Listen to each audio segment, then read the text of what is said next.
La passe de 3, voilà ce que visent les deux équipes. Le Stade Français et le Loup restent tous les deux sur 2 succès de rang au moment de s'affronter à Jean-Bouin. De belles dynamiques et forcément beaucoup d'ambition de part et d'autre. Mais l'entame de ce match qui va débuter sera fermée. Et Léobert 2 passe 2 pénalités pour Lyon. Joris Second lui répond, 6-3 pour les Rodaniens. Tandis que le club de la capitale retrouve de l'allant offensif en fin de premier acte dans la continuité de cette touche. Arthur Coville qui s'appuie sur l'atout très remuant, véritable point de fixation, le ballon écarté sur l'aile et c'est Kylan Hamdaoui qui prend l'intervalle et slalom dans la défense pour marquer le premier essai de la partie. Son deuxième cette saison après celui marqué dans le derby face au Racing 92. Ce sera transformé par Second alors que l'on revoit cet exploit individuel de l'arrière parisien dans la défense lyonnaise. 8-6 puis 10-6 alors que Lyon dispose de l'une des meilleures défenses de ce top 14. Et 13-6 après une autre pénalité de Second. Le Stade Français qui insiste. Du jeu debout, des passes qui s'enchaînent. Et encore l'atout pour fixer plusieurs défenseurs. Servir Veaïnou qui remise vers Sekou Makalou. Le raffut sur Patrick Sobella. Et Paris qui file vers le deuxième essai avec en plus l'effort pour servir Arthur Coville et se rapprocher des poteaux.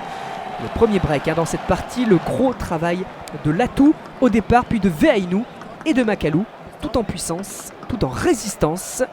Cela fait 18-6 et même 20-6 après la transformation pour le Stade Français. Le raffut de Veaïnou, le raffut de Makalou. 26, ce sera d'ailleurs le score à la mi-temps de ce duel.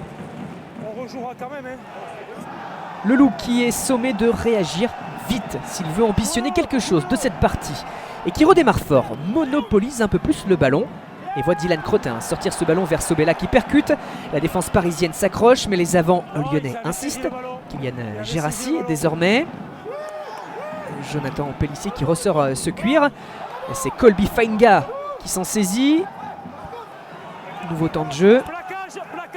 Et le demi de mêlée qui remise sur le fermé. Léobert de fixe 3 défenseurs et sert après contact son troisième ligne. Dylan Crotin conclut dans le coin et relance les gones. Longue séquence qui débouche sur un essai que l'on peut qualifier de collectif. Et là c'est Berdeux qui réalise la passe qui fait la différence en mobilisant 3 défenseurs sur la percussion. La passe après contact vers Crotin. Lyon revient à 9 points mais se retrouve à nouveau mené de 12 points après une pénalité de Second. Tandis que sur cette touche, le jeune talonneur Yanis Charcosset sert Crotin. Baptiste Couillou est entré à la mêlée, met de la vitesse. Limas Sopoaga aussi, l'ancien All Black fixe. Faute de la défense parisienne. Pénalité jouée vite par Couillou qui avance, sert David Niniashvili. Des temps de jeu avec les avants. Une grosse séquence une fois de plus pour les Rodaniens. Patrick Sobella. Et Couillou, l'inspiration, le par-dessus. 3 Parisiens qui se gênent à la récupération et qui laissent échapper le cuir. C'est Yanis Charcosset qui surgit pour marquer son premier essai chez les professionnels. Peu avant l'heure de jeu, Lyon recolle.